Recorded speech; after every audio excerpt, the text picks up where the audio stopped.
yang terkait dengan pelaksanaan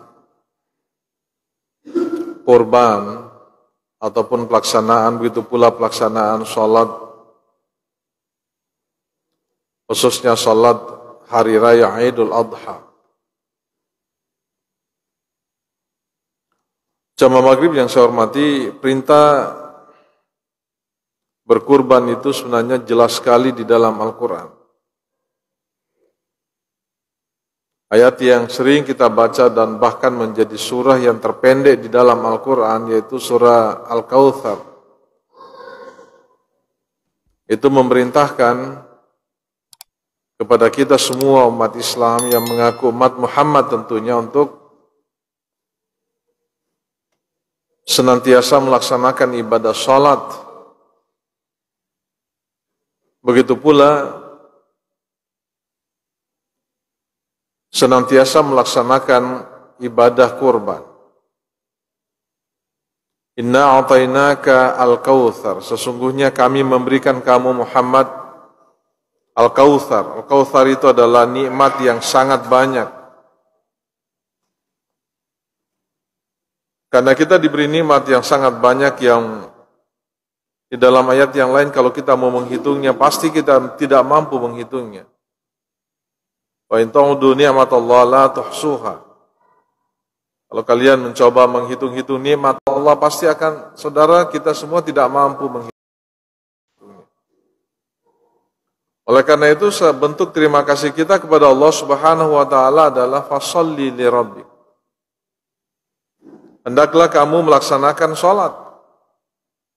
Karena betul-betul karena Tuhanmu, karena Allah Subhanahu wa taala. Ibadah sholat itu adalah ibadah ritual kita yang sifatnya sangat personal. Hubungan langsung kita kepada Allah Subhanahu wa taala. Sekalipun tentu semua ibadah yang kita lakukan itu pasti ada implikasinya terhadap kehidupan sosial. Orang yang sholatnya baik, pasti hubungan kemanusiaannya juga baik. Sehingga kalau ada orang yang sholat, tapi kemudian membenci sesamanya manusia, maka pasti puasa sholatnya itu tidak baik. Ini yang pertama. Yang kedua yang harus kita laksanakan, wanhar. Kita diperintahkan juga untuk berkorban.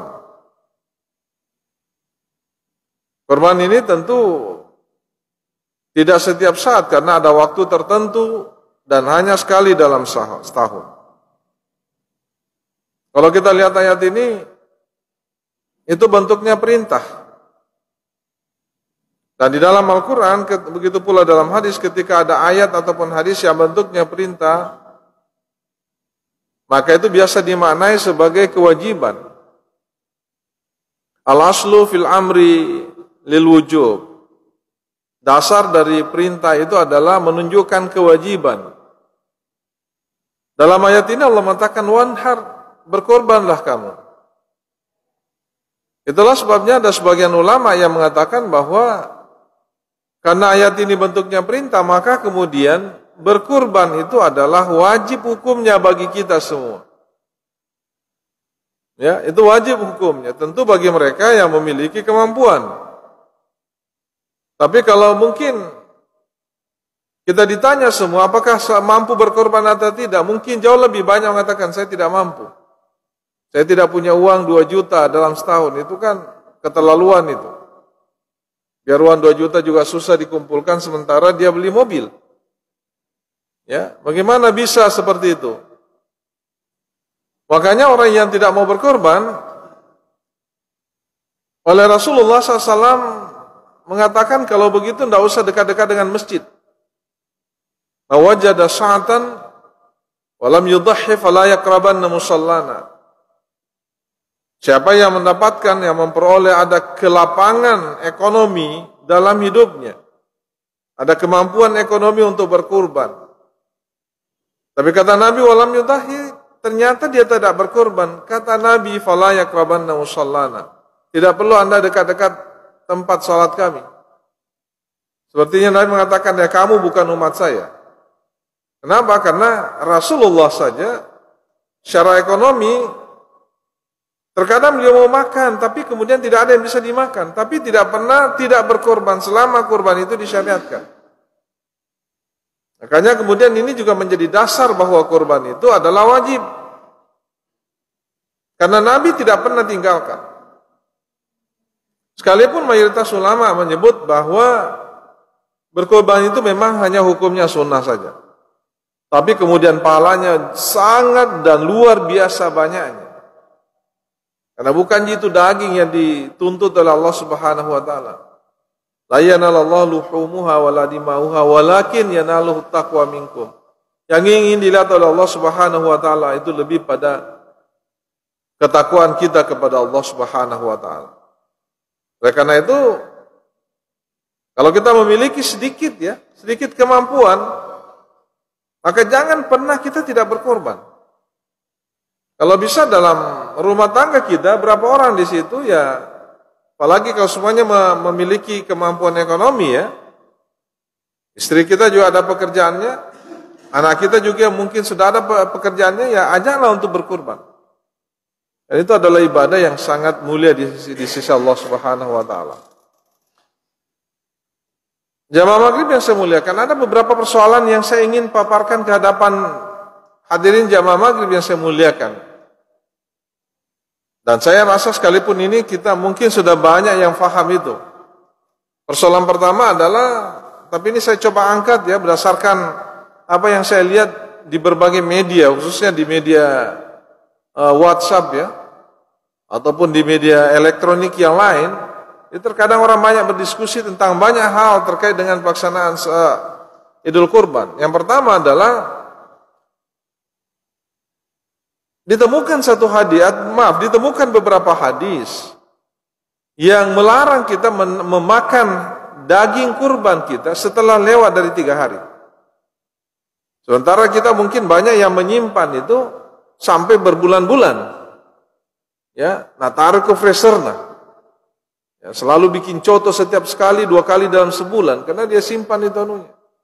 Atau mungkin dia bikin dendeng. Ya, supaya lama itu baru dimakan itu. Nah, bagaimana hukumnya seperti ini? Ini yang dijelaskan oleh Nabi SAW. Yang pertama, hadis ini bersumber dari Abi Ubaid namanya. Beliau bercerita begini, syahidul Aid ma'ali bin Abi Talib. Saya pernah melaksanakan salat Id bersama dengan Ali bin Abi Talib. Fabada bis shalah qabla al-khutbah. Maka dalam salat Id itu dimulai dengan salat sebelum khutbah. Jadi tidak sama dengan salat Jumat, khutbah dulu baru salat. Sekalipun yang saya fahami syariat dari salat Jumat itu awalnya juga sama dengan salat Id. Dimulai dengan salat dulu baru kemudian diakhiri dengan khutbah. Tapi kemudian itu dirubah setelah terjadi satu peristiwa di mana para sahabat meninggalkan Nabi dalam keadaan khutbah. Nabi sedang khutbah Jumat ini, sahabat pada lari keluar semua karena menurut mereka, ya kan sudah kita sholat, tinggal khutbahnya saja. Khutbahnya itu bukan hal yang wajib, namanya saya sholat Jumat, sudah sholat Jumat. Mereka pergi. Itu kenapa? Karena di luar sana ada pedagang yang datang dari India, datang dari Yaman, membawa barang dagangan. Mereka khawatir kalau dia tidak segera keluar, dia ketinggalan itu. Maka para sahabat itu pada lari keluar itu. Itulah dalam Al-Quran di akhir surah Al-Jumu'ah itu kan ditegaskan itu. Wa idza ra'au tijaratan aw lahwan infadu ilaiha wa tarakuka qa'ima. Ketika mereka melihat tijarah, perdagangan, aulahwan, bahkan perdagangan itu diserupakan dengan permainan. Ya, itu kalau perdagangan yang memang kita tidak niatkan untuk Allah Subhanahu Wa Taala untuk beribadah ya, itu kayak lahwun itu, kayak permainan saja, kayak senda gurau saja itu. Apa kata Allah? Infaddu ilaiha, mereka bangkit wa tarakuka qa'ima dan meninggalkan kamu Muhammad. Sementara kamu sedang khutbah. Ini kan menegur para sahabat ya. Nabi sedang khutbah, mereka keluar. Apalagi di masjid kita ini. Melihat ada penceramah, ya lari imam keluar. Supaya tidak capek duduk. Ya. Kan banyak begitu, Pak. Susah sekali dengar khutbah. Termasuk penceramah itu paling tidak mau dengar khutbah, ceramah. Jadi penceramah tidak mau dengar ceramah karena dia mau didengar. Padahal mestinya sekali-sekali lah mendengar dia ceramah. Ya. Mereka lari keluar. Maka setelah itu syariat Jumat itu diubah bentuknya. Mendahulukan khutbah baru kemudian apa? Baru kemudian sholat. Harapannya apa? Supaya orang datang mendengar khutbah. Ya, mereka datang. Itulah sebabnya dalam sebuah hadis itu dikatakan kalau khatibnya sudah naik ke atas mimbar, ya, fa iza kharajal khatib walal mimbar fala yatakallamu ahadukum. Jangan ada yang berbicara. Faman takallama fala jum'ata. Siapa yang berbicara tidak ada nilai, tidak ada pahala yang dia dapatkan dari salat Jumatnya. Kenapa? Karena salat Jumat itu khutbah Jumat itu posisinya sama dengan 2 rakaat.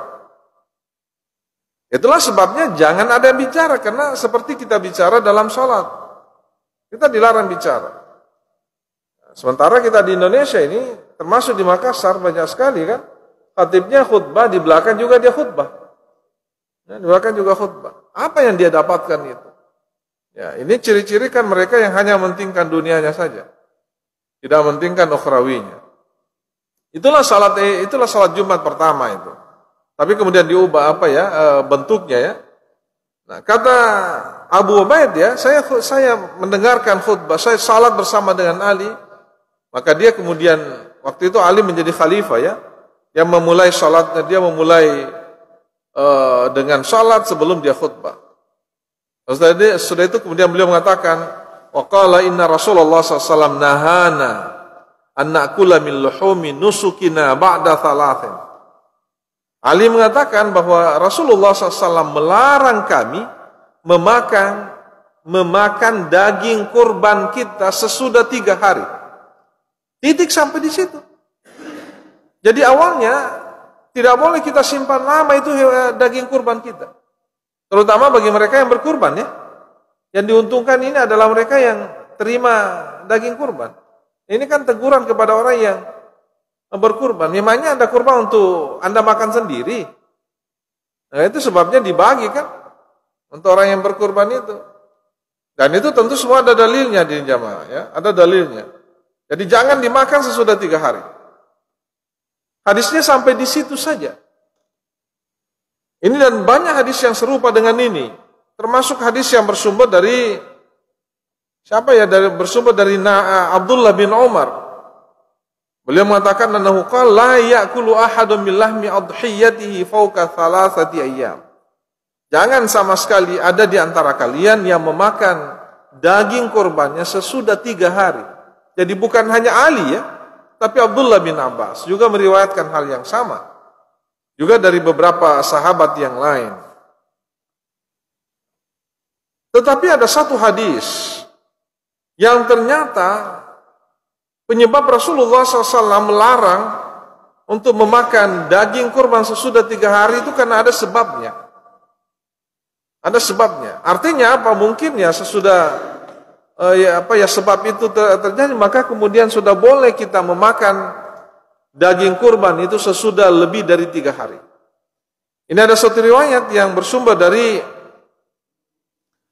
sahabat yang bernama Abdullah bin Wafid ya. Abdullah bin Wafid namanya.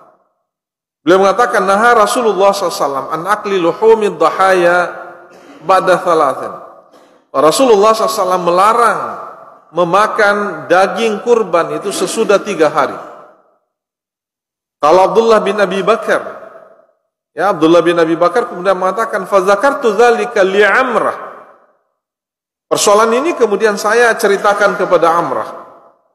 Faqalat, kemudian Amrah mengatakan shadaqah. Betul apa yang disampaikan oleh Abdullah bin Wafid itu. Itu betul. Kenapa? Abdullah bin Wafid ternyata sami'tu Aisyah. Saya kan mendengarkan Aisyah pernah berkata, dafa ahlu abiyatin min ahlil badiyah hadratal adha. Ya,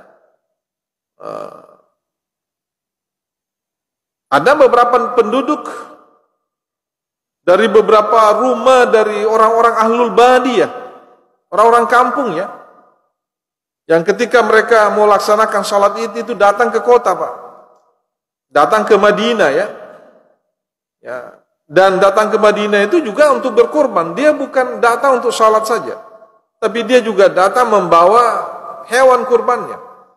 Ini orang-orang ahlul badiyah, penduduk kampung, penduduk yang secara ekonomi rendah, tetapi pengetahuannya juga rendah. Itu ahlul badiyah namanya. Biasa orang-orang seperti ini sikapnya itu kasar itu. Orang-orang badiyah, orang kampung ya. Kan beda itu orang kampung itu dengan orang kota, Pak. Menelpon saja beda. Orang kota menelpon itu biasa susah didengar ya. Tapi kalau orang kampung, satu masjid ini dengar semua itu kalau telepon. Angkali nggak mana tahu ya. Gora parandra nasugi itu. Itu. Jadi dia datang itu. Dafa'alu abiyati min ahli badiyah hadratal adha. Ya, datang menyaksikan pemotongan hewan kurbannya itu. Itu pada masa Rasulullah SAW. Faqala Rasulullah SAW indakhiru thalathan. Ya. Faqala Rasulullah SAW indakhiru thalathan. Hewan kurban yang kamu simpan itu, yang kamu potong itu indakhiru thalathan. Simpan sampai 3 hari saja. Simpan sampai 3 hari. Tsumma tasaddaqu bima baqiya. Kalau masih ada yang kamu sisa, kata Nabi, sedekahkan itu. Artinya jangan makan kalau ada sisanya, sedekahkan saja. Tetapi falamma kana ba'da dzalika qalu ya Rasulullah. Tapi berselang beberapa lama sesudah itu mereka kemudian ini ahlul badiyah, mereka mengatakan kepada Nabi, ya Rasulullah, inna nasa yattakhidhuna al-asqiyah min dahayahum wa yajmuluna minhal wadak. Ya Rasulullah SAW, banyak di antara orang itu yang kalau kita mungkin bikin abon, bikin dendeng yang bisa bertahan lama itu. Dari apa ya? Dari daging kurbannya, dia tidak menghabiskan sampai 3 hari. Mereka simpan ya Rasul. Mereka bikin macam-macam ya, mereka simpan. Untuk bekal mereka berapa bulan ke depan. Apalagi pada masa itu kan susah mendapatkan pangan, Pak ya. Makanan itu agak susah. Ya. Itu dia laporkan kepada Nabi. Faqala Rasulullah sallallahu alaihi wasallam, Nabi kemudian mengatakan, memangnya ada apa? Kalau mereka menyimpan, membuat daging sapinya supaya bisa disimpan lama. Kalau kita sekarang kan gampang, Pak ya. Kita simpan di freezer yang dinginnya sampai minus 1 derajat, itu bisa bertahan sampai tahunan itu. Bapak kalau ke Mekah ya, Madinah itu, terutama pada musim haji, kalau kita mau makan ikan, jangan harap ikannya itu seperti ikan dari danau tempe atau ikan dari Pangkep, jangan harap begitu. Itu sudah hampir 1 tahun yang lalu itu disimpan di freezer yang begitu dingin ya. Makanya biasa kita makan itu di Mekah ya, di Madinah itu tidak ada rasanya kan? Ya, tidak ada rasanya. Kenapa? Karena sudah cukup lama itu kena es. Ya, tidak ada. Nah inilah yang akan dilakukan oleh sahabat. Mereka simpan itu. Dia bikin macam-macam. Ya. Dia laporkan kepada Nabi. Tapi Nabi mengatakan, memangnya ada apa? Kalau dia simpan begitu. Kalau mereka kemudian mengatakan, nahaita antukala luhumud dahaya ba'da thalath, ya Rasul. Kamu kan sendiri yang pernah melarang kepada kita untuk memakan daging korban itu setelah lewat dari 3 hari. Kan Nabi sendiri yang pernah mengatakan. Faqala Nabi kemudian mengatakan, innama nahaitukum min ajli dafah. Dulu itu saya melarang kalian, itu karena sepertinya ada sikap tergesa-gesa.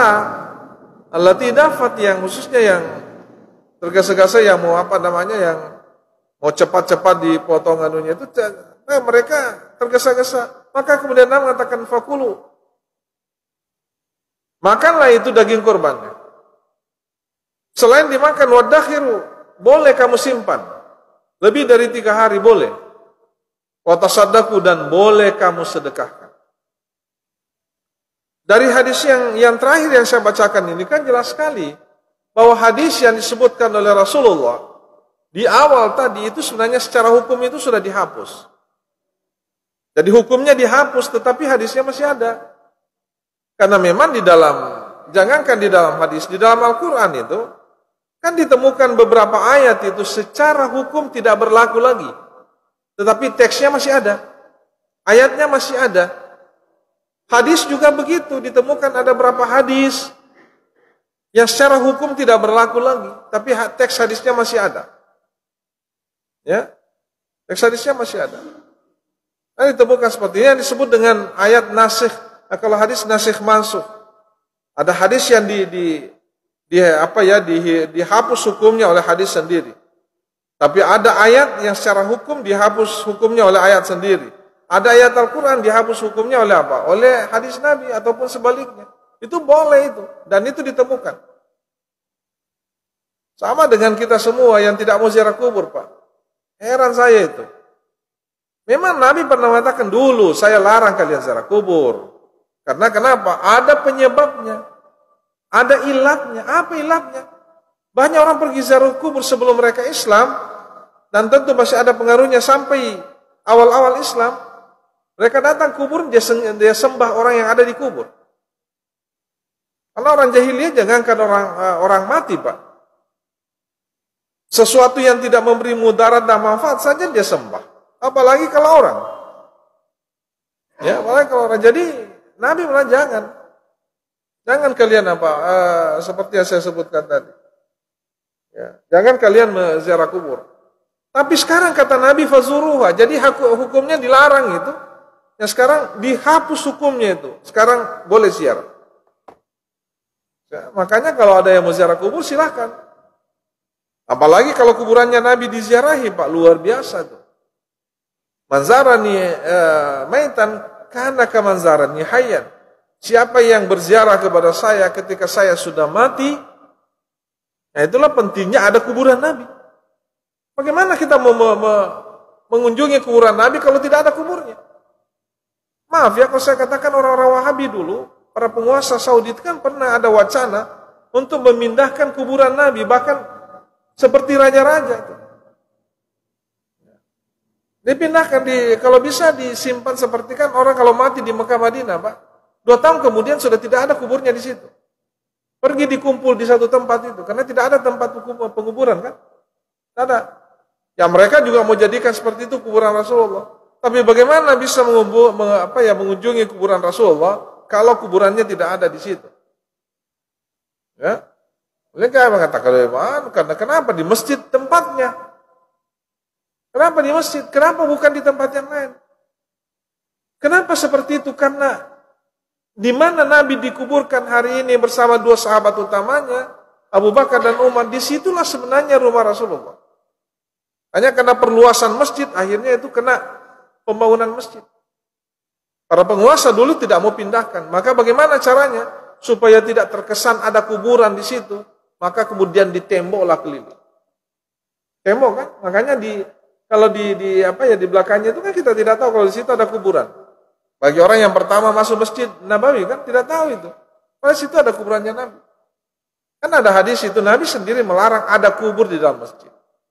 Tapi makanya bagaimana caranya? Tembok keliling.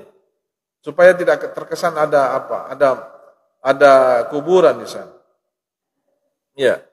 Jadi banyak sekali itu. Termasuk di dalam Al-Quran perintah melaksanakan sholat lail itu pernah diperintahkan 1 tahun itu. Ada dalam Al-Quran kan disebutkan itu 1 surah itu khusus bicara tentang kewajiban melaksanakan sholat lail. Nanti akhir-akhir tahun baru kemudian sekarang sudahlah, dihapus hukumnya itu, hapus saja, Allah menghapus hukumnya sendiri. Ya, supaya salat lail itu cukup sunnah saja. Tidak wajib hukumnya. Saya dibayangkan, Pak, kalau salat lail itu wajib.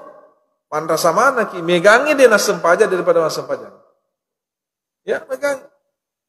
Karena maco coba was sempaja maco yang saya mempadinu tuku. Jadi begitu kapan kita mau salat? Nah, itulah yang terjadi. Maka kemudian itu kemudian diubah hukumnya oleh Allah Subhanahu wa taala sendiri. Nah, itu hadirin jamaah maghrib yang saya muliakan. Ini persoalan pertama ya yang saya inginkan. Yang kedua, ini yang banyak juga didiskusikan ini.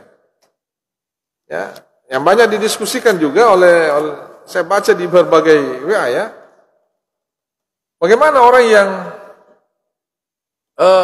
terkait dengan larangan dalam hadis Nabi memotong rambut dan kuku bagi yang ingin berkurban. Kan itu beredar di berbagai grup-grup WA ya. Dia tidak boleh itu. Bahkan banyak kita baca itu. Dan memang ada hadisnya. Ada hadisnya. Ini saya bacakan hadisnya. Dan ini banyak hadisnya nih. Kalau kita baca ini, wah. Dan kita fahami secara tekstual. Ini kata dosa. Dan banyak orang yang berkurban. Nah, tetap dia potong rambut, tetap dia potong kuku. Iya. Hadis ini bersumber dari siapa ya? Sa'id bin Al-Musayyab. Ini sahabat Nabi juga. Pernah beliau mengatakan begini. Sami'tu Umma Salamah. Saya pernah mendengarkan istri Nabi yang bernama Ummu Salamah, zauja Nabi SAW.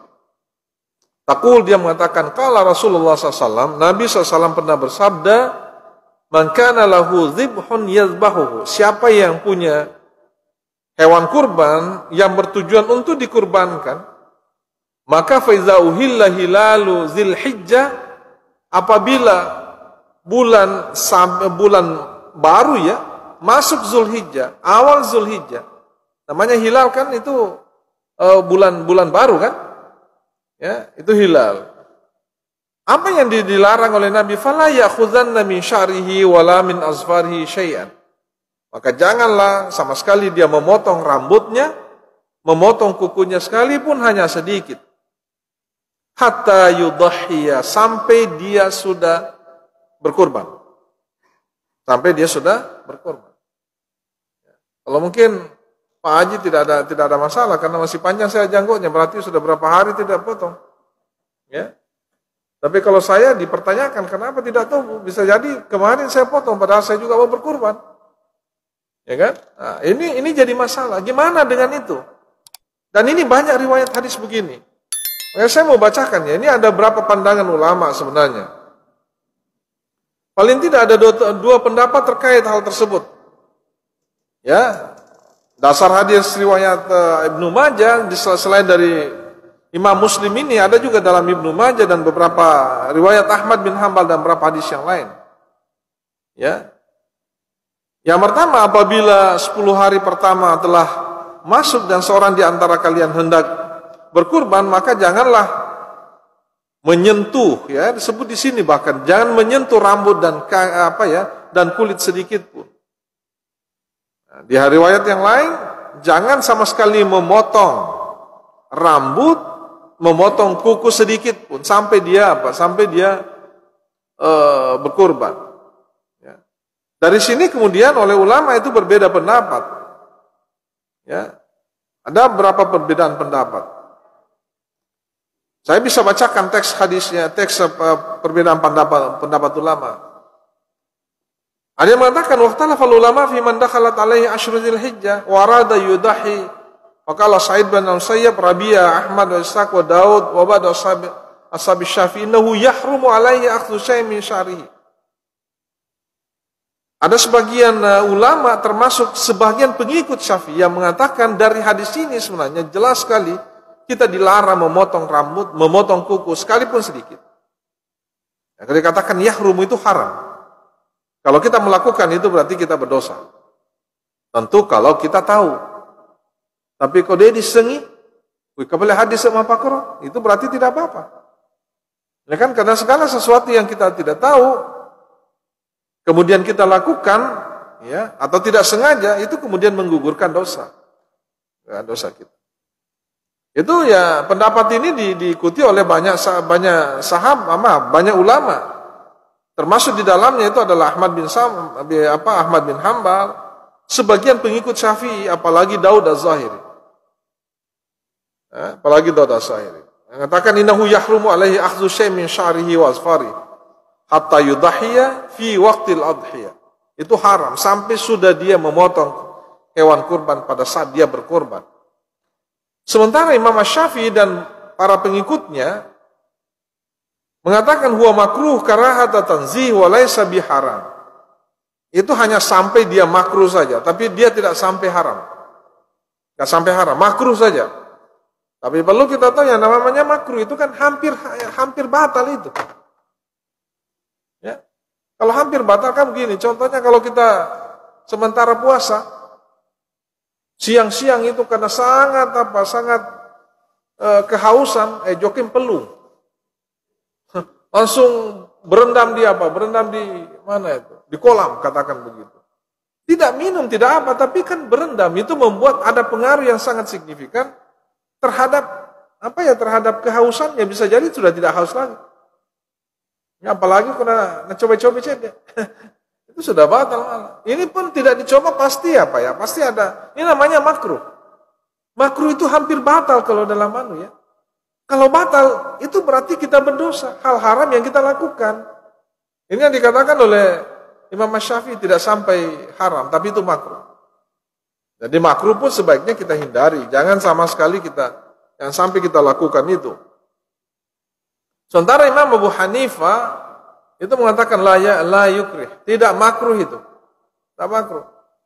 Kalau Imam Malik ada dua pendapatnya. Pernah mengatakan tidak makruh, di riwayat yang lain mengatakan makruh. Mungkin ada yang bertanya, kenapa pendapatnya ulama itu berubah-ubah? Bisa, ulama itu bisa saja berubah-ubah pendapatnya. Kecuali kalau sesuatu berubah pendapatnya. Ya. Para ulama mujtahid dulu itu pernah berubah pendapatnya itu. Ini tadi contohnya Imam Malik. Imam Asy-Syafi'i dalam sejarah hidupnya itu sering berubah pendapatnya. Makanya kalau ada di antara kita dan paling banyak di Indonesia itu pengikut Syafi'i, kita tidak tahu pendapat Syafi'i yang mana kita ikuti. Pendapat lamanya atau pendapat barunya? Yang jelasnya Syafi'i wajiri. Syafi'i yang mana? Ya kan begitu. Nah, saya tidak tahu. Syafi'i yang mana yang saya ikuti? Makanya ada satu kitab itu yang ditulis oleh pengikut Syafi'i, judulnya itu adalah Qaul Qadim wa Qaul Jadid Imam Syafi'i. Pendapat lama dan pendapat barunya Imam Syafi'i. Karena itu berubah-ubah, Pak. Berubah itu. Berubah karena apa? Berubah karena situasi dan kondisi di mana beliau hidup. Ya, ketika dia tinggal di Madinah, pendapatnya hampir sama dengan gurunya Imam Malik. Tapi ketika dia hijrah ke Baghdad, masyarakat Baghdad itu sudah pandangan-pandangannya itu rasional. Maka kemudian dia berubah sedikit. Apalagi ketika dia pindah ke Mesir, ke Kairo, tambah berubah itu pendapatnya. Itulah kemudian muncul pendapat-pendapatnya berubah. Ya, bukan berarti orang ini mengambil pendapat yang lebih mudah, tidak begitu. Ya, seperti itu. Itu bisa berubah itu pendapat. Ya. Apa sih dalilnya? Apa pendapatnya Imam Asy-Syafi'i? Kenapa kemudian mengatakan? Ya, kenapa kemudian itu dikatakan bahwa itu tidak haram gitu? Ini ada satu dalil. Ternyata Rasulullah SAW pernah kemudian pernah juga ingin berkorban dan ternyata melakukan seperti hal yang disebutkan tadi, dan itu tidak dilarang oleh Rasulullah SAW. Maka kemudian mengatakan sebenarnya ada dalilnya yang tidak mengatakan itu haram. Tapi ya dalam berbagai riwayat yang saya sebutkan tadi, ya, itu bentuknya maknanya itu melarang. Kalau kita mungkin mencoba menelusuri apa sih sebenarnya hikmahnya, kita dilarang memotong kuku dan dilarang memotong memotong kuku kita dan rambut kita. Di dalam kitab An-Nawawi dikatakan kalau sabuna wal hikmatu fin nahi ayyabkiya kamilal ajza liyu'tika minan nar. Hikmahnya supaya kita meninggalkan organ tubuh kita ini betul-betul sempurna. Organ tubuh kita ini sempurna sebagai bentuk menghindarkan kita dari api neraka. Kan kalau kita seperti kita sekarang kita berkorban ini, maka semua organ tubuh kita ini termasuk rambut kita dan dan kuku kita itu kan akan bersaksi di hadapan Allah bahwa saya dulu yang berkorban. Maka semua bersaksi. Tapi kasihan sekali ada rambut kita. Ketika kita membayar untuk berkorban, terus rambut kita ini dipotong. Kasihan dia itu, tidak akan bersaksi di hadapan Allah. Dan seperti itu. Maka diharapkan ya tidak memotong itu ketika kita dalam keadaan berkorban. Itu sebenarnya hikmahnya itu. Bukan berarti betul-betul dilarang. Dan ketika kita melakukan itu kemudian kita mendapatkan dosa besar. Tidak. Ya, itu tidak. Itu salah satu hikmah yang disebutkan oleh para ulama kita, ya.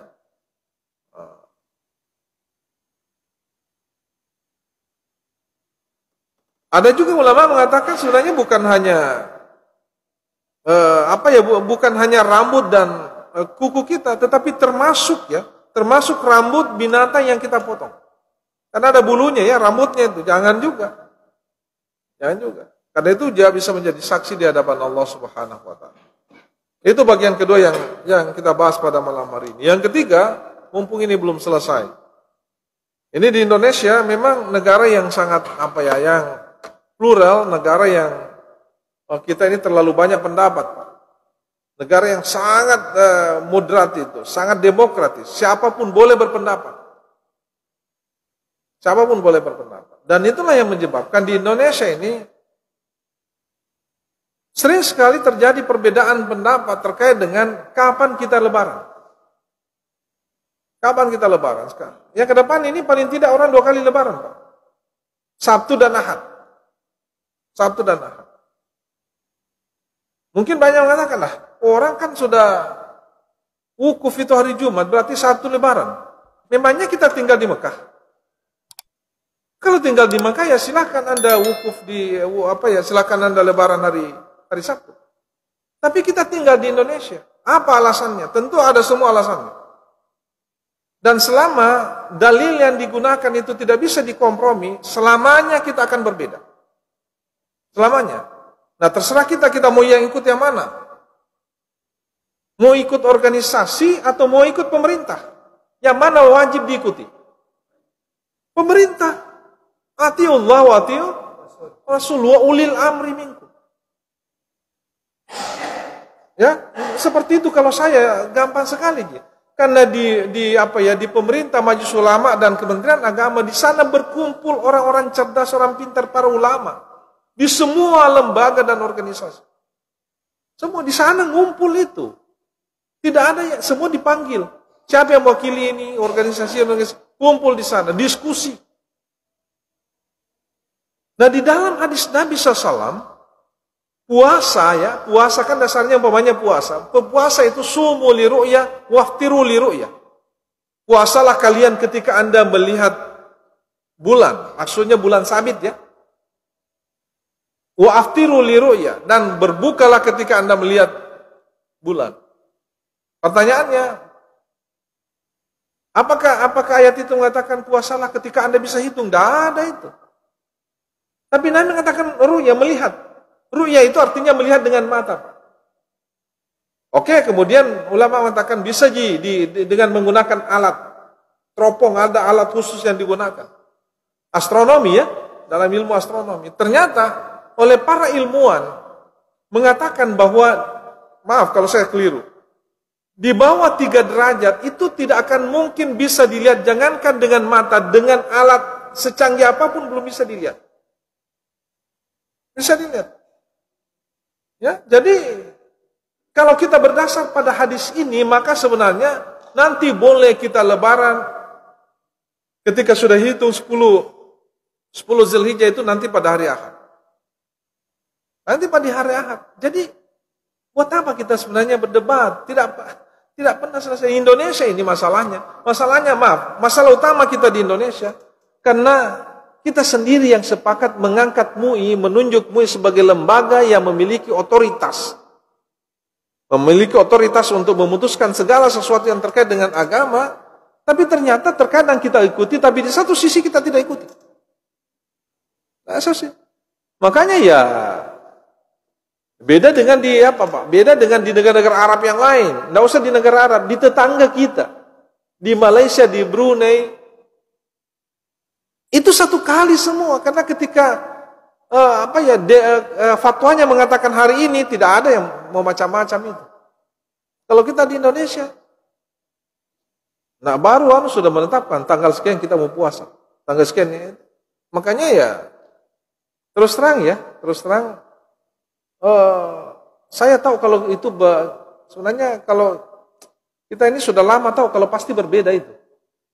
Tahu, karena para ilmuwan itu memperhitungkan kalau tanggal 1 Zulhijjah itu ya nanti itu tidak akan sampai sekian derajat itu. Jadi dipastikan tanggal itu pasti berbeda. Sementara sudah ada yang putuskan duluan. Kenapa? Karena dia menggunakan hisab. Dan memang dalam perkembangan ilmu pengetahuan hisab itu dibolehkan sebenarnya. Bolehkan. Silakan saja. Maka kemudian ya terjadilah perbedaan begini terus. Tidak akan pernah selesai. Karena kita tidak mengangkat tidak mempercayakan satu lembaga keagamaan yang memiliki otoritas. MUI pun tidak. Tapi ada juga terkadang satu sisi dia ikuti MUI, di sisi lain tidak mau ikuti MUI. Itu artinya apa? Artinya tingkat kepercayaan kita memang kepada lembaga ini sangat rendah. Karena itu masjid kita ini saya kira janganlah, cukup satu kali saja. Termasuk di masjid saya itu ya, itu satu kali. Kalau ada yang mau satu silakan pergi cari masjid. Karena cedekmu bawang, 1-2 orang ji. Masa 1-2 orang yang mau makatob yaitu imam yaitu makmum. Ya, kan itu tidak bagus itu. Lebih baik kita menyatu saja. Atau kalau mau ambil jalan tengahnya boleh. Ya, saya hari ini sudah kan bisa ambil jalan tengah ya. Untuk demi kesatuan, biarlah saya puasa hari Arafah umpamanya ya. Saya puasa hari Arafah Jumat, tapi saya mau salat di Saya mau salat di hari Ahad. Itu boleh itu, karena boleh jadi tunda sebenarnya. Kalau memang keyakinannya seperti itu bulat begitu. Boleh. Saya ini Bapak ya, ada orang yang telepon saya, Ustaz, di mana ki khutbah? Saya bilang, saya khutbah di satu tempat, di Makassar kan. Ya, bisa ki khutbah, hari apa kita khutbah? Kenapa ki bertanya? Nah kalau saya jelas warnaku saya ini warna pemerintah. Ya, warna pemerintah. Maksudnya saya kan pegawai negeri. Saya kan orang yang memiliki yang kepatuhan saya kepada pemerintah itu 100% itu. Kalau pemerintahnya betul-betul berjalan sesuai dengan aturan, saya ikut di situ. Oh begitu, Ustaz. Saya kira bisa jadi khutbah juga hari Sabtu, Ustaz. Nasulkah maka top bebek kedua? Khutbah juga hari Sabtu, khutbah juga hari dan tempatnya itu berdekatan. Maka deh, urun tuh irama ketemu Ustaz, kasih banyak maka top sih. Itu kan jadi masalah besar itu. Masalah besar. Jadi saya kemudian jangan. Tidak bagus itu. Bukan tidak bagus. Memang sangat tidak etis. Ya. Kalau ada yang melakukan itu, maaf kalau saya mengatakan ampelok itu kemana lalu. Itu sangat tidak bagus. Gitu ya. Saya kira itu mudah-mudahan ini ada manfaatnya kepada kita semua. Dan kalau di dalam konsep agama itu al-ittihadu quwwah. Persatuan dan kesatuan itu melahirkan sebuah kekuatan. Ya.